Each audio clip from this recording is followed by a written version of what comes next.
Hello and welcome to this segment of Yavapai Speaks. I'm Lyle Rapacki. I think you're going to really enjoy my guest. He's brilliant, and initially when I tell you who he is, you're going to go, oh, this is going to be boring. It's not. Because he's like really smart. I mean, he's gone all the way through high school and college and everything. He's a geologist by training, and his specialties are in transportation. He's got some other specialties that you're going to find out about and we're going to discuss. But he has been in 34 states and 3 foreign countries as a subject matter specialist. That's like a lot of stuff. And we're going to discuss transportation. We're going to discuss EPA and how that's impacting us. He's got a phenomenal book out called Science and Sense. What's important about this is when we start talking about science, people go, oh, that's just too much for us. I think you're going to find out that Mr. Kading, Kelly Kading, is my guest, and he is going to discuss several matters pertinent to Yavapai, Northern Arizona, and even Arizona. And he's going to break it down in such a fashion that even I can understand it with my GED. So Kelly, thank you. Don't say anything. So thank you for taking time out. He is a specialist really in transportation matters and has been advising and working with the Arizona Department of Transportation and other governments and counties and cities for quite a while. And you're gonna enjoy this conversation because it's gonna make a lot of sense as to what's going on. So Kelly, thank you for taking time out. Thank you. And if you're ready, I like to jump into some transportation issues. Okay. All right. Yavapai County seems to be already beginning to experience transportation problems. Now, roads seem to be getting clogged up, especially at different times of the day, 8 a.m., 5 p.m., stuff like that. And there are some construction projects going on. Yay, I know it's a little frustrating, but they're widening or fixing or something. But it doesn't seem like it's enough. Do I have that wrong? Well, transportation problems, as you put it, have been around since Arizona became a state. I mean, there were wagon jams on our streets, 100 years ago. But the reason for that is that roadway construction, it always lags behind population. They don't fix it until there's a problem or they see one coming. Okay. We're at the point right now in Yavapai County where we can see them coming, and it just takes courage, money, and guts for the local officials to pull the trigger on building projects. As an example, I did a column recently that talked about the 5 fingers of transportation in Prescott. If you look at a map of Prescott, there's 5 major roads in and out. I won't name them, but you can probably figure it out. Recently, we had one of those fingers got broken, and that was 89 through the Dells when they were doing that repair. What that did was it pushed traffic onto the nearest option, which was Willow Creek, right, and it turned into a parking lot. Pretty much. That is a little foreshadow of what we will run into when any road has a closure or when the roads start to clog to the point that they slow down to a crawl. All you have to do is go up to Sedona to see what happens when you've got too much traffic dumping onto an overloaded road network. So we've had roads, please correct me because I really don't understand this, but you're the expert. Prescott, Sedona, let's go Cottonwood. I mean, these are old communities and they built the roads for the times.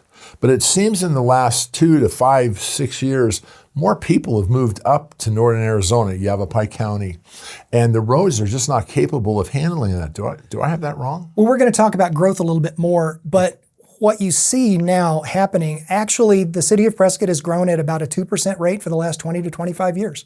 We have a very steady growth rate. So it's not a sudden pulse of everybody moving here, although it feels like it sometimes. The reason it feels like it is that the excess capacity in the roadway network that we have has been soaked up. When you build a 4-lane road, when you first build it, it's not crowded, generally. People get on it and there's room and you can go the full speed and everybody's happy. But what happens is as more and more people move here and the roads don't get wider, is that capacity gets soaked up. And in the last 2 to 4 years, we've hit a point on some of our major collector roads and thoroughfares where we've hit saturation, particularly at the times of day that you're talking about. You see it definitely at what we call rush hours. Yeah. Sorry, I lived in Phoenix for a long time. We don't have a rush hour. But you see the clogs starting to occur. So what's going to happen is that as that 2% growth every year continues, we're going to get to a point on many of our major roads where everybody's crawling. Now it's funny because a lot of people are just slow down. Just slow down, enjoy the view. Well, okay, that's great when you're talking about a speeding problem. It's not so great when you're on, say, 179 going into Sedona from Oak Creek Village going 1.5 miles an hour, and it takes you an hour to get that last mile. You're right on. And in Prescott, we're not quite there yet. Now we see inklings of that during rodeo or during Christmas, where there's where there's big draws. Yeah. But it's actually growing out to the point that we notice it just day to day, that there are locations and times of day where you have to slow way down. Well, look, thank you. I'm glad you're on top of this. I've noticed the decrease in speed by 5 to 7 miles, it seems like every 6 months. And I'm not advocating speeding. I don't need an email on that. But come on, folks, you know as well as I do, when the speed limit's 35 and people are doing 20. It's a little, and then they do 5 as they make their turn. I don't understand. Well, you've told me you're familiar with Willow Creek. I mean, everybody in town drives Willow Creek at some point.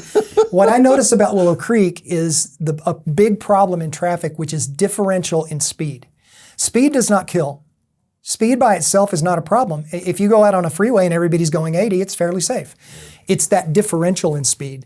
And I would swear on Willow Creek there are 2 speeds, 25 and 52. And not much in between. And that's, you are so right on. That's a combination of driver behavior issues, but also frustration. Because if you're used to a free-flowing road, and all of a sudden you have to slow down to 20, when you do get an open section, what happens? People have a tendency to jump on the gas and go faster. So it's those differentials in speed that cause a lot of our accidents. Well, let me ask you a question, since you're, all kidding aside, I mean, you really are a specialist. We've got these turnabouts out there on 89. Roundabouts? Roundabouts. Why you correct me on my own show? Everybody does. You notice that? Well, a turnabout's a different thing. Oh, my goodness. Okay, go ahead, Professor. What's a turnabout is just, it's like they have them in Texas on the interstate interchanges where you can turn about and go the other direction without having to go through the full intersection. No, you're right. And I want to point out, I am not a traffic engineer. I'm a geologist. Yes. I've been around traffic engineers so much that unfortunately I've picked up some of their madness over the years.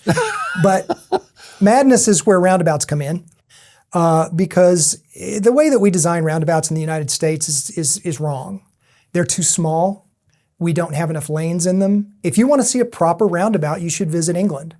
They do it right. They have very large roundabouts that you don't have to slow down much. And also they put roundabouts where 4 to 7 roads come together in one place. In that scenario, roundabouts make sense. An example of a roundabout that makes no sense is the one out on Pioneer Parkway at Commerce Drive. The only thing I can think is that one of our local county traffic engineers was bored and decided to design something different. Come on, preach it. That is a completely useless roundabout. Now, what's scary is they're going to put a roundabout in Prescott Valley at 169 and 69, right by Mortimer Farms. Oh, no. Yes. And that one is going to be a problem because you've got traffic coming in very fast from 2 directions and slow from 1 direction. I've seen the preliminary plans. It's not large enough. But what'll happen is they'll build that and then they'll decide, oh, okay, traffic flows through it and it's cheap. That's another reason why roundabouts are popular, is that they're less expensive than a traditional intersection, especially one with flyover ramps, and interchange. And they also have lights that have to be timed and maintained. You don't have any of that with a roundabout, so they're cheaper. But imagine 69 through Prescott Valley 20 years from now. You'll have a string of pearls of 5 to 7 roundabouts to get through 69 in Prescott Valley. So it will be a nightmare. You'll get dizzy. You'll get dizzy driving through Prescott Valley. So we really don't have some folks that we should have thinking ahead. They're just, okay. Would that explain down on Whiskey Row, my frustration, the 5 points down there were... Yeah, the crosswalk at Gurley and crosswalk. Montezuma, Yeah. where they have the diagonal crosswalks. That was they sold that as an experiment. When I was they going to first say, put it was a cute idea somebody came up with. right. It's And not what practical. they're trying to do is prioritize foot traffic over roadway traffic. If you've ever tried to drive through there and sat long enough that you've thought about getting a post office change to where they deliver your mail. So the walkers, have more options to get across there. Yeah, it's a mess, and it was originally sold as an experiment that the city would try for a while. Just like anything government, once something is there, it's there. Yeah. But the jury is out on function on that crosswalk arrangement. There are people that like it. There are people that don't, and it is different.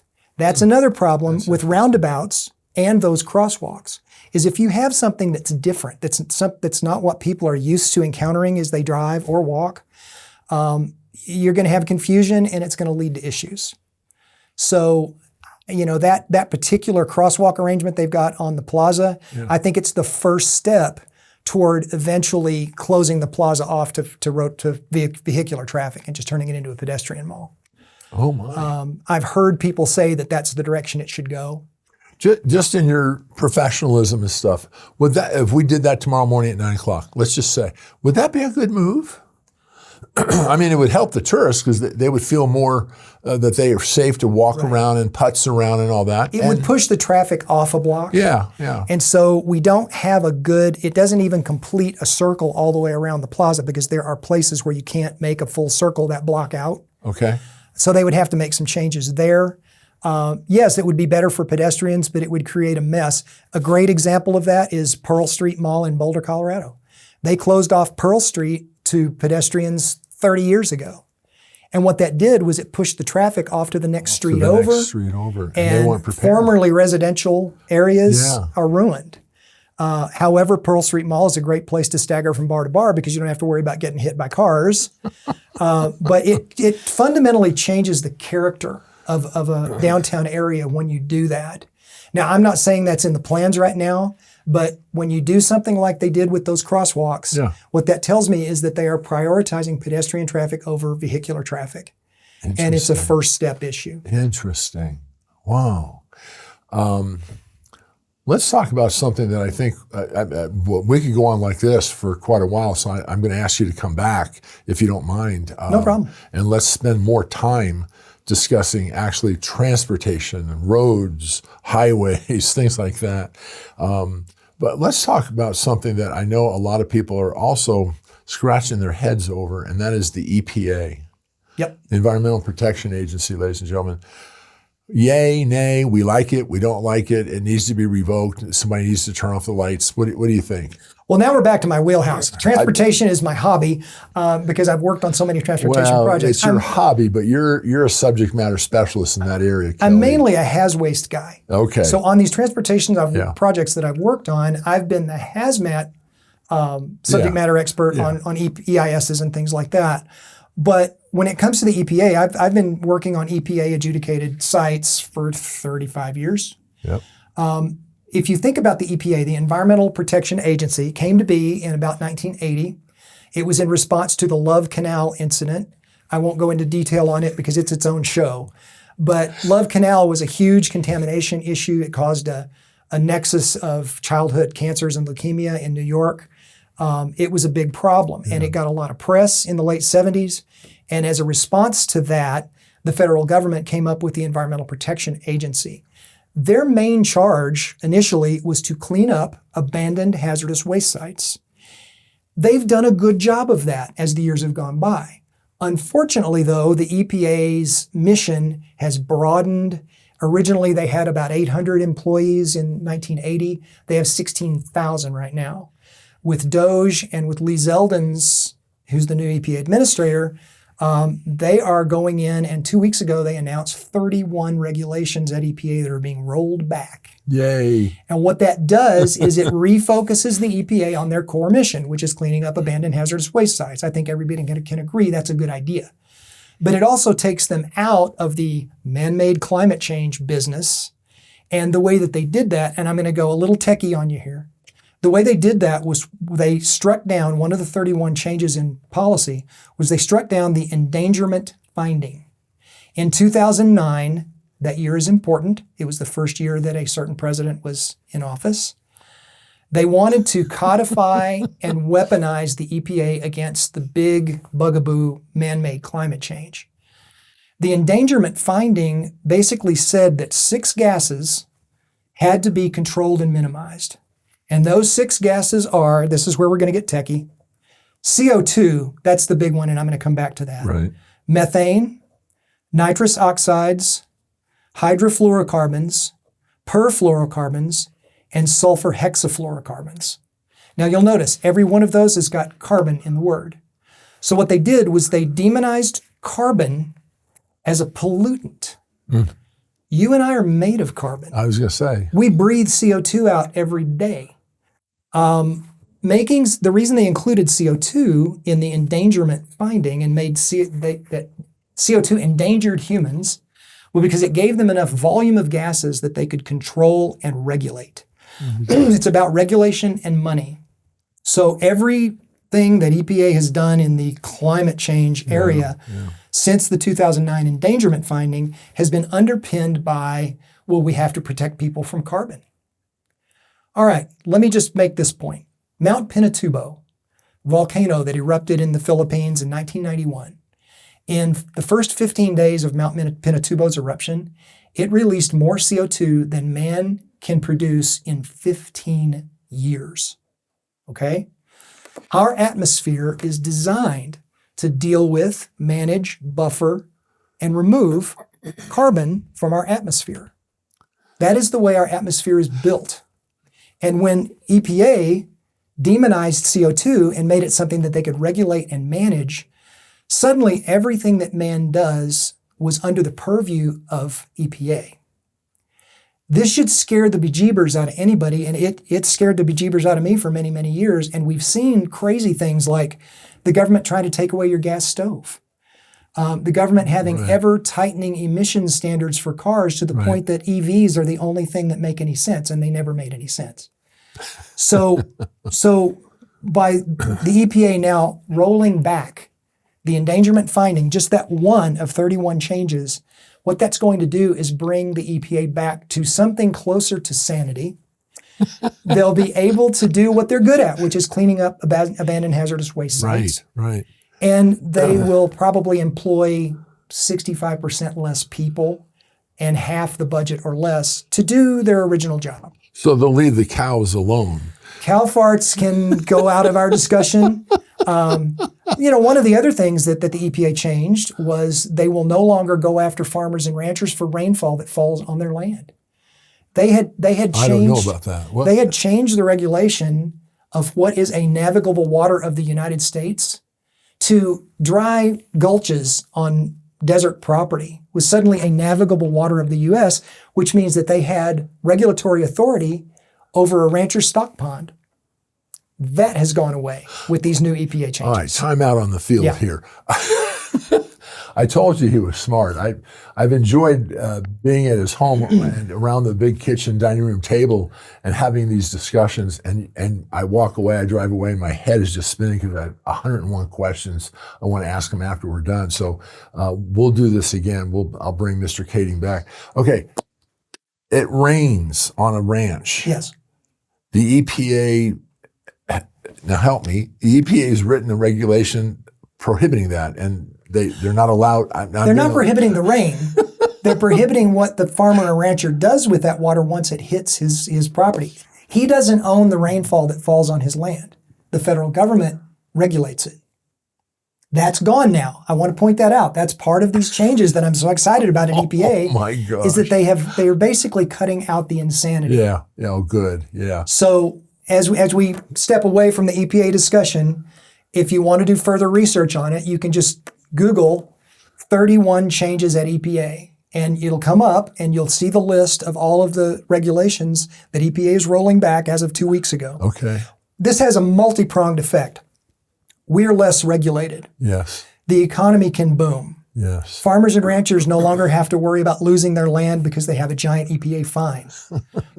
EPA will employ and I'm just guessing here, I think EPA could do their mission with about a third the staff that they currently have and probably half the budget.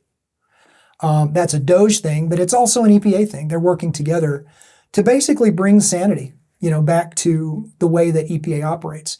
Am I glad we have an EPA? Yes. I mean, I hear people say just abolish the EPA. Well, I've seen the good things that they do with cleaning up abandoned hazardous waste sites. Right here at Dewey-Humboldt, we have the Dewey-Humboldt Mine Superfund site, and they've come up with a very logical explanation and a program there to minimize human exposure. They're basically going to put all that mine waste in a plastic bag and bury it. And that means that it's less available for humans and animals to be exposed to it. And that's what they do with mines, because there's not enough money in the world to clean up every mine problem that's out there. And frankly, even though Dewey-Humboldt is a big deal to the people that live in Dewey-Humboldt, I would urge you to take a trip to Colorado and see some really serious mine waste problems. But EPA needs to be around to do that kind of thing. When it comes to air emissions from, say, car tailpipes, we could roll back those emissions to 1988, 1990 levels and still have plenty clean air. We had solved that problem in the 70s and into the 80s with catalytic converters and basic controls over emissions from cars and from smokestacks from industry. We'd solved that problem by the late 80s. But as federal agencies tend to do, they kept coming up with more and more regulations and restrictions so they would continue their mission. And we really kind of hit that inflection point of value versus cost in around 1990. If you were in charge of all of Yavapai County tomorrow morning, I know all of it. Now that's from Cottonwood to Baghdad to Sedona to Verde Valley. I mean, the whole thing. What would be 2 or 3 things you would implement for the good of Yavapai County, for the good of the people? All right. Ladies and gentlemen, Kelly Kading has been my guest. He really is smart. I'm having some fun. And he has been an advisor to the Department of Transportation and other areas dealing with transportation and roads and all that. So I knew that was a big issue up here in Yavapai County, as he well pointed out. But I'm going to ask Mr. Kading to come back. Again, his book is really easy to read, which is funny because it's a complex topic. But he has gone ahead and made it so someone like me with a 7th grade education, well, 8th, I don't want to talk about it. It's a little sensitive. Well, you did 7th twice, so I don't want to get into it a lot. You didn't help me like you said you would with science. But he's made the topic of science and geology and all of this easy to read. And so I'm hoping you'll get it. It's at Amazon Books, and I'm hoping you'll do that. All right. You're in charge of all of Yavapai County. I just want to know 3 things that you would do because it would improve Yavapai County, improve all of us up here. 3 things. The way you framed the question was, what would I do to help people? So That's how I phrased it. I'm going to take it that way. First of all, I would build the Big Chino pipeline, and so that we have an ample water supply. We have a fine water supply as it is now. We've probably got 30 years before we even have to worry about water. Okay. With the current growth rate. So I would build Big Chino. Okay. Second thing I would do is widen some of our roads because our quality of life would degrade rather quickly if suddenly you're sitting in traffic when you just try to go to Fry's. So I would widen some of our roadway network. All right. The third thing that I would probably do is get people more involved in our processes. Oh, interesting. Our government, they operate on what they hear from you. And right now they're hearing a lot of things, particularly about water, from a local activist group that has an axe to grind in a very extreme position. If more people that, normal people that have a good head on their shoulders, would get involved in the decision-making process and talk to their elected leaders about what they need and want, I think what you would hear is, we want ample, clean water. We want safe, functional roads. Yeah. And we don't want to become Orange County or Phoenix. Oh, amen. And so, that comes into the whole planning issue when it gets involved. But that's where I think most value I could bring if I was king for a day of Yavapai County. I'm sure that won't happen. You're not running for king? No. Okay, all right. Kelly Kading has been my guest, and he does have a wonderful sense of humor, but he's very smart, as you can tell. And I'm going to have Kelly come back and we're going to discuss some more about the EPA and its impact on all of us, not just in Yavapai County, but in Arizona. And then also, again, transportation and just some other matters related to how do we take a county that is in the eyesight of a lot of people. They're coming from California and other places. How do we make it so we can still enjoy community? So Kelly, thanks for sharing with us. Thank you. I am going to ask you to come back and let's pick up on these topics that you just discussed. As a parting shot, I just want to say that it is possible to manage growth in a thoughtful way to preserve the values and qualities that you mentioned of being small rural town. It's possible to do it. So let's not be mean to the people that move here. Let's involve them in the process. Ladies and gentlemen, thank you for joining me on this special session of Yavapai Speaks. And I hope you've learned something and also found it enjoyable. Thank you so much.